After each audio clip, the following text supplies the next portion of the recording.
Everything about this programme is controversial. Every word is arguable. Even the letter K. Within the industry, do you call it fracking? We call it hydraulic fracturing. Every time. You never shorten it for ease to fracking. No, we might call it a frack. Spelt how? F-R-A-C. No K. No K. Huh.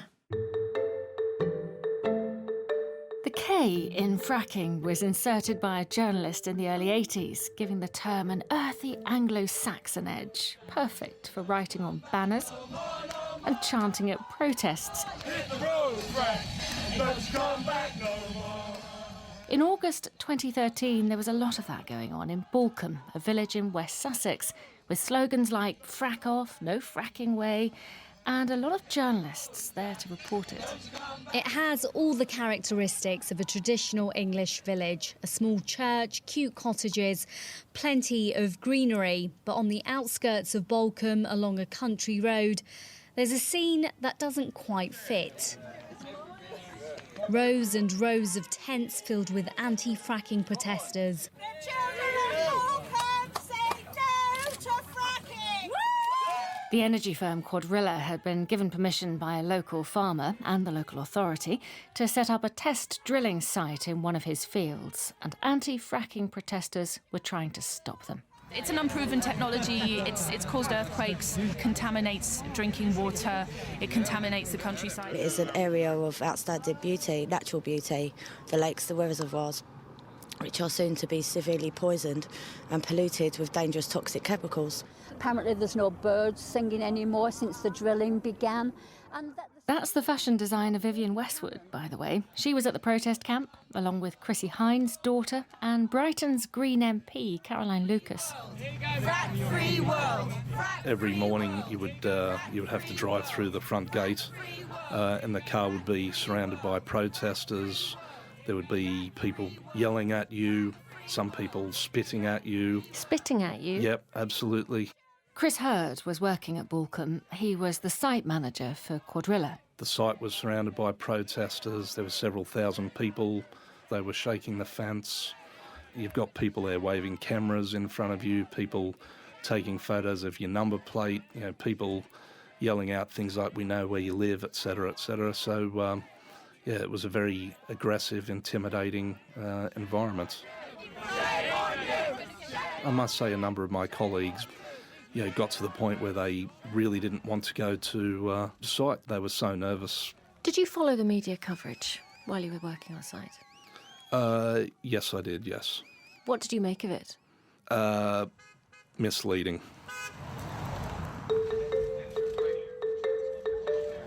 Would it surprise you to hear there was no fracking at Balcombe?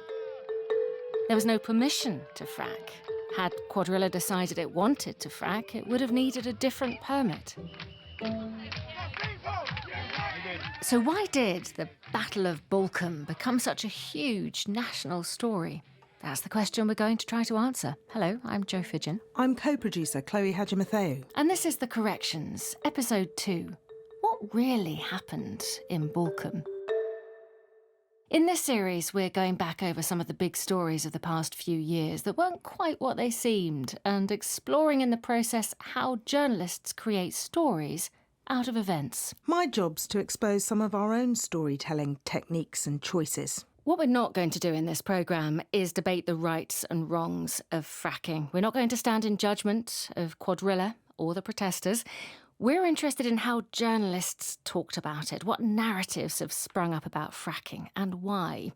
With us throughout the series, John York, author of Into the Woods, a guide to how stories are constructed. The Balcombe story is the sleepy village of Balcombe, I should say, as it's referred to continually in the story, is a fantastic trope. I mean, it taps into a number of stories. I mean, it's a version of Frankenstein, isn't it? It's like these people are drilling, and drilling will unleash forces unknown, and only we plucky little Englanders can stand against these people unleashing Godzilla upon us.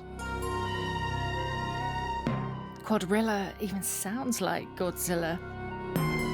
somehow this sleepy village is attacked by uncaring, malevolent forces. It's almost like an alien invasion. It's an alien invasion. That's exactly what it is. Music too much? Just a bit. But it's also that really primal, the violation of home and a way of life that's gone on for centuries. I mean, the way you read this, it's a metaphor for all that is good and eternal in English life. And then these faceless monsters with their masks, they come and they drill into the earth. And, and that word, fracking, it's a violation, isn't it? It's fantastic copy. I don't know if there are any specific narrative techniques that you saw at work in that story that you would pick up on. It's really, really basic, just the way the characters are described. And everyone is sweet and caring and looks after each other in the village. And everyone on the other side is ruthless, profiteering monster, probably played by Richard Gere. So Balcombe was a weird story that became much bigger than it should really have been, frankly. This is Adam Vaughan. He's chief reporter at the New Scientist magazine. But back in 2013, he was working for The Guardian. That's right. I was on the environment desk in which we were leading on fracking and shale gas for the paper. OK, I think we should avoid too much science. It's not that sort of programme. But we do need a quick explainer about fracking and shale gas. Right.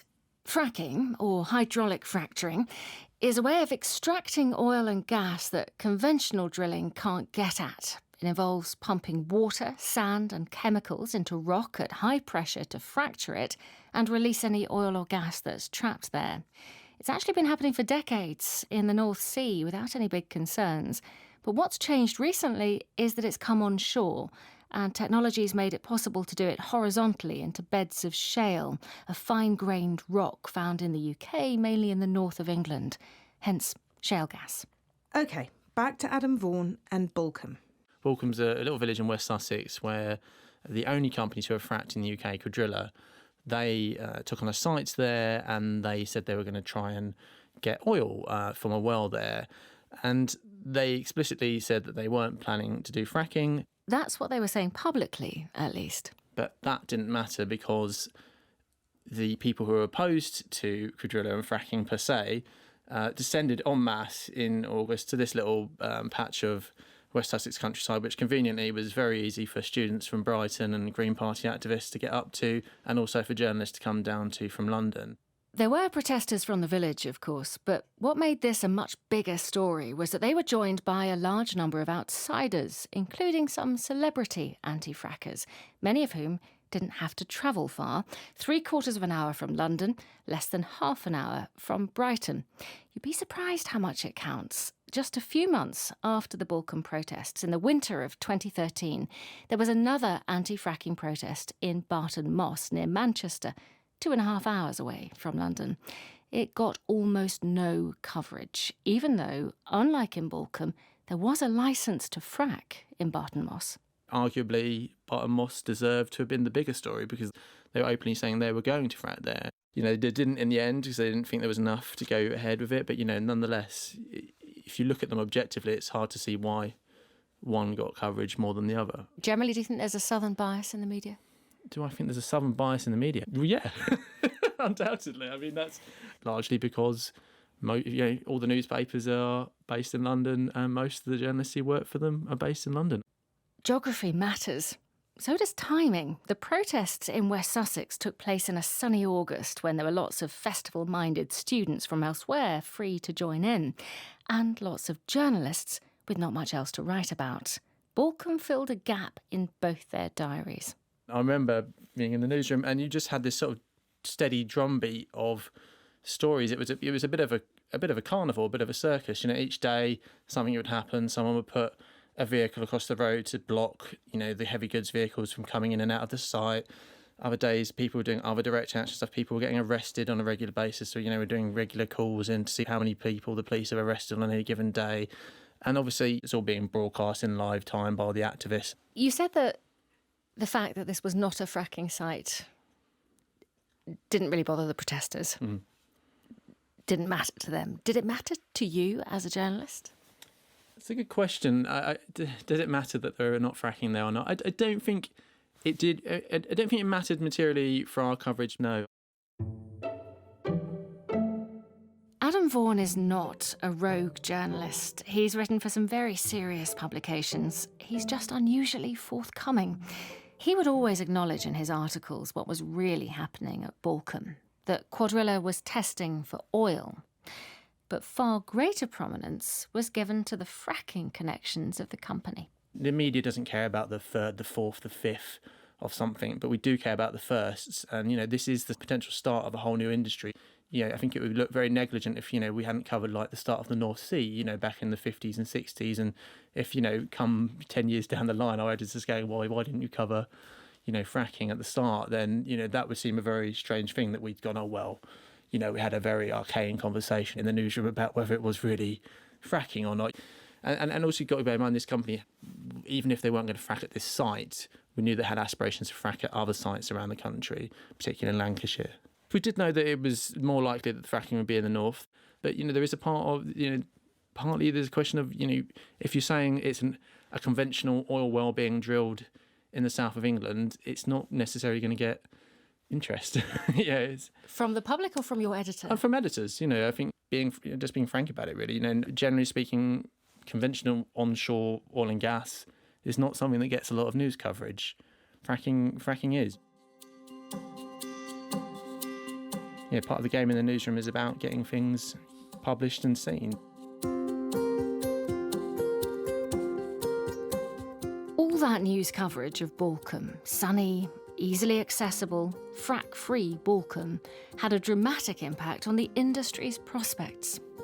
I've heard it called the Balcombe effect. Yeah, Balcombe turn. It really is very much that. I think it's a very clear shift in what people are thinking and what people are saying and how the newspapers are reporting it. This is Sarah O'Hara, a professor of geography at the University of Nottingham. Sarah, can I get you to move just a touch closer to the mic? Yeah.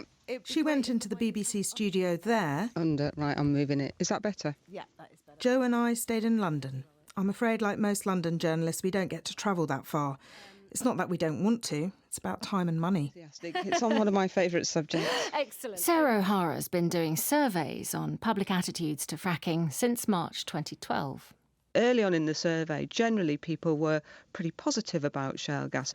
We saw that increasing through 2012, March 2013, then July 2013. We were at the highest levels we ever saw in the survey, which was roughly 60% were saying, yeah, we should extract it. The following month, in August 2013, the Balcombe protests hit the headlines. And then it starts to go down. And since then, we have seen successive declines in sort of acceptance of shale gas, literally in every single survey, until our most recent survey, which was September 2016, where it was well under 40%. What Balcombe seems to have done is thrown into their thinking, well, maybe it does have the potential to cause contamination. It could have, negative impacts on the environment. It could be associated with earth tremors. And so we start to see people's views on these factors beginning to get more and more negative. What do you know about the people who take part in your surveys? Can you describe the average pro-fracking person? So men are much more in favour of fracking than women. The older you are, the more likely you are to be in favour of it. People who read The Guardian and The Independent are much more likely to be against shale gas extraction and fracking. If you read The Times or The Telegraph or The Sun, you're much more likely to be in favour of shale gas. Is that because people who are against fracking, say, choose to read The Guardian or The Independent because of the line they take on fracking? Or is it because they're reading those papers that they tend not to approve of it? Can't say, not aware of any research on that. But I did speak to a woman who's written an academic paper on how 4 of the big broadsheets write about fracking. So you got my very long notes, which I just... I was so flattered somebody read the article. I mean, you must be the only one. Oh, really? Sorry. Oh, No. I really found it fascinating, which is why I gave you a call in the first place. The article is titled "Fracking in the UK Press: Threat Dynamics in an Unfolding Debate." That really is how I get my kicks. And one of its authors is Emeritus Professor of Science, Language and Society, Brigitte Nerlich, like Sarah O'Hara, also at Nottingham University. She and her co-author combed through 341 articles written between April 2011 and May 2012, i.e. before Balcombe, when fracking was only just registering on most British people's radars. There was quite a distinct polarisation. So the Telegraph at the Times were mainly pro-fracking, and the Guardian and the Independent were mainly anti-fracking. Did you feel like they were talking about the same thing? I think one commentator, whose name I've now forgotten, talked about fracking as a sort of duck-rabbit illusion. You remember the duck-rabbit thing? It's an optical illusion. Some people see a duck, some people see a rabbit. It gets psychologists very animated. So you look at fracking and you could either see a rabbit or a duck. Some people see a duck, which means, let's say the duck is positive. They see clean energy, energy security, jobs, all sorts of wonderful stuff. And the other people look at it as a rabbit bad. So it's a destruction of land, pollution, landscape is spoiled and so on. So it's the same thing, but looked at through a different lens. Brigitte Nerlich's specialist area is to look at science through the lens of metaphor. In the pro-newspapers, there were metaphors like fracking will give us a breathing space to think about what we do about climate change mitigation and things like that. A breathing space sounds very positive, doesn't it? It's like yes, fresh air, exactly. clean environment. Exactly. Anti-frackers use the same language, but to mean literally breathing in clean air. Both sides talked about having the air supply cut off. The pro-frackers were worried about suffocating a fledgling industry. They talk about choking it off, throttling regulations that cripple the industry. Now, on the anti-fracking side, it's complete opposite. So they also used for the choking metaphor, but they said putting money into fracking will be choking the green energy agenda. So there was a complete contrast in the metaphors used. Something else to look out for, spotted by Brigitte Nerlich's colleague, Sarah O'Hara. The sorts of pages you find it on, if you look at stories around shale gas, at least in the early stages, in the Telegraph, Financial Times, they tended to be on, the financial pages, whereas in the Guardian it would be on the environment page. Which might influence how you even go about reading that article. Absolutely, yeah. And the way in which it's written and what the focus is. Is it about this is something that could potentially impact on the environment, or this is something that might result in you having a cheaper energy bill? Oh, and another surefire indicator of where a journalist is coming from, what name they give to that ground shaking that can be caused by fracking. In the pro-fracking media, they talked mostly about seismic activity. Seismic things happen all the time, and we had it with coal and so on. So they try to downplay the tremors. Whereas in the anti-fracking media, it was more talk about earthquakes. Earthquake sounds bad. Earthquakes or seismic events? We call them earthquakes. I mean, we've called them earthquakes. What are you going to call it? If it is an earthquake, it's a very minor earthquake, right? Just checking. Adam Vaughan was a Guardian journalist, whereas Sarah O'Hara is an academic. Is there anything that when you're reading a newspaper, any language that's used around fracking that you find yourself tutting at or, To me, it was the earthquakes. It was just looking at some of the reporting and I was just shaking my head going, but this is nonsense. This is just, you can't have this. Technically, they are an earthquake, but they're so small, they're not big events. When you say they're so small... They're tiny. What would you compare them to? A bus, if that, going past the front of my house. What are we meant to call them, Chloe? I don't really know. There is a BBC style guide, but it doesn't have a section on fracking, hydraulic fracturing, whatever. So I could get away with saying either earthquakes or mild tremors? I guess so. And we could go for introducing water and chemicals at high pressure into rock a mile or two beneath the Earth's surface, or shattering rock underneath our feet by blasting pollutants into it. Both of them true statements, and no one could complain. Oh, we'll get complaints either way. Someone always gets antsy when anything to do with climate change is mentioned. Oh yes, we had many complaints about this programme before it was even aired. I've got it in the neck in the past from people who don't believe in climate change, this time from people who are very worried about it and feared this programme would somehow weaken their case against fracking. But, as you'll have heard by now, it's not about fracking but about journalism. A lot of the complaints went straight to the editor, Richard. Some accused us of being put up to making this programme by the oil industry. Not true, for the record. And there were some more measured ones explaining why residents of Balcombe might have had reason to fear that fracking in the area was, and perhaps still is, the ultimate goal. It's clear that some Balcombe residents are really worried about this. I mean, I think this is the thing. The whole thing is very emotive, right? True enough, and there is no emotion more beloved of a journalist than fear. And anger, maybe. Fear and anger.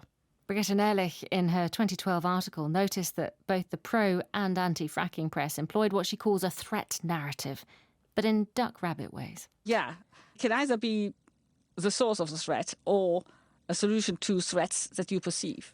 Take climate change. Shale gas is a fossil fuel, so it contributes to greenhouse gas emissions. You might see that as the most pressing threat. On the other hand, it emits less CO2 than coal or oil, and that might seem like a better option than having to make drastic changes to your lifestyle. So if you're used to driving, flying, all that sort of stuff, and you want to continue with that, you need fossil fuels because the renewables are there, but they're not quite capable of giving you all that stuff. So you will then see fracking as a solution to the threat to your way of life. And threats to your life alarm you, and they make you read the article. Whereas if you said something benign and happy and fluffy, you might read it, but you will not get emotionally very much involved and might just put it aside. So threat narratives in general work. When it comes to fracking, nothing has caused as much alarm as this short bit of videotape. It's from a documentary called Gasland that came out in the US in 2010 when there was a lot of concern about fracking there. It was a bit of a Wild West. There were all kinds of scary environmental problems. This was before there had been any onshore fracking in the UK. Oh yeah, I saw it go up for a second. Yeah. The filmmaker, Josh Fox, is standing in a kitchen in Colorado with the homeowner who holds the flame from his lighter under a running tap. And after a few seconds, flames shoot out of the faucet. Christ. Don't drink this water. That's Josh Fox saying, "Don't drink this water."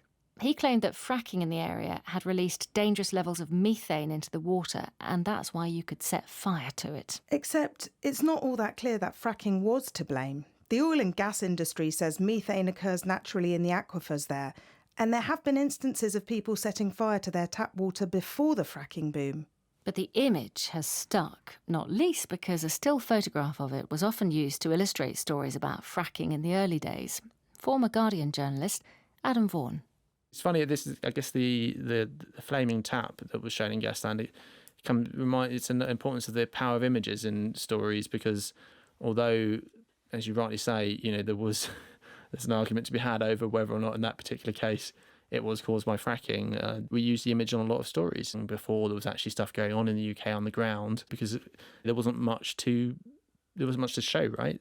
Even when fracking did get underway in the UK and there were actual fracking sites to photograph, there still wasn't much to look at. How does a bit of machinery compete for newspaper space with a flaming tap or some colourful protesters? Another thing about images is just, the protesters. In the UK, again, there's not a lot to see generally apart from maybe sometimes a rig behind a fence. So, if you look at stories about fracking, regardless of the nature of the actual story, images will often be, the anti-side of getting their message across. So that's just there to illustrate a story because it's a good image. Yeah. And so therefore the idea of people always protesting about fracking is built in. Yeah, yes, exactly. And that's an issue for the industry because, they want pictures of smiling engineers in hard hats and high-vis vests. But it's difficult, picture desks are going to choose colourful pictures and protesters provide that. That's another big thing people don't understand. Like quite often news reports and media articles talk about fracking and they actually have a picture of a drilling rig. That equipment couldn't actually execute a fracking operation.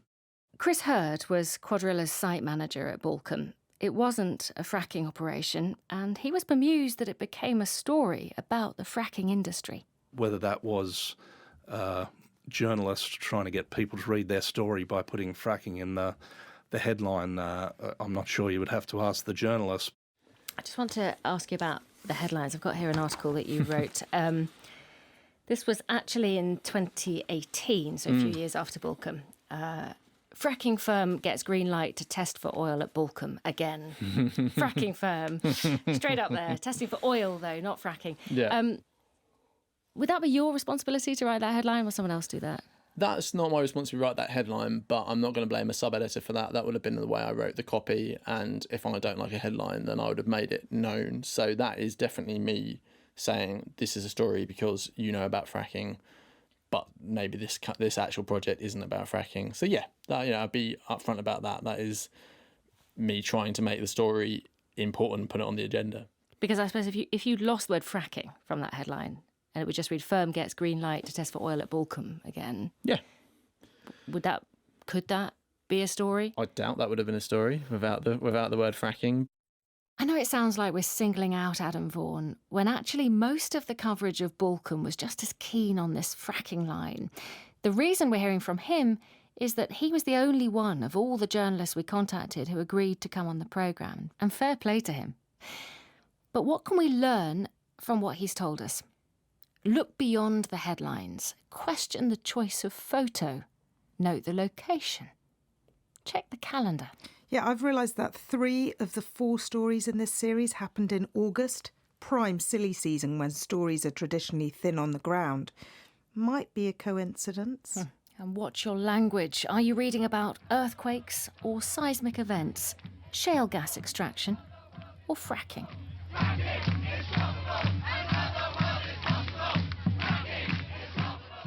If people are just talking about shale gas, nobody knows what it is, but it doesn't sound so bad. But even in German, you talk about fracking. I mean, so the word travelled even into other cultures. So, and with it, it carries all these negative connotations. And I bet the French did as well. Le fracking. Next time, how did the killing of a Polish man become known as the Brexit murder?